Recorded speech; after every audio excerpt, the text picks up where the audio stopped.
Da Monte Galda a Tonezza del Cimone, 80 km da percorrere a piedi per scoprire le meraviglie della pianura e della montagna vicentina. È il cammino Fogazzaro-Roi.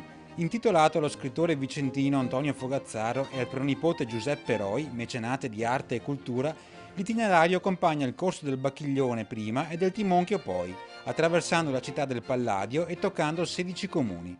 Percorso ricco di suggestioni storiche, letterarie e artistiche, con le ville venete a farla da padrone.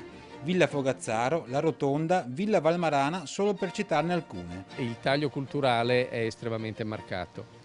Ci sono tra l'altro delle ville antiche di grandissima caratura, a partire dalla Villa La Rotonda di Palladio, Villa Ainani e il centro storico di Vicenza, quindi per chi ha fame di cultura c'è veramente di che sfamarsi. Un turismo lento dunque, ma carico di emozioni, capace di dare un ritorno anche economico, e lo sa bene la Regione Veneto. Sono molti i turisti internazionali e anche domestici, nazionali, che vengono in Veneto per fare questo tipo di percorso. È un'emozione che si vive sul territorio, legata alle scoperte ambientali, storiche, culturali, enogastronomiche che si fanno grazie a questi percorsi lenti. Tra coloro che hanno percorso il cammino Fogazzaro-Roi, anche Jesus Leni Gomez, la ragazza di origini brasiliane, protagonista della recente impresa che l'ha vista esplorare in lungo e in largo tutto il Veneto rigorosamente a piedi, è anzi la testimonial ideale di questo itinerario. Il cammino Fogazzaro-Roi mi ha arricchito moltissimo dal punto di vista storico-culturale,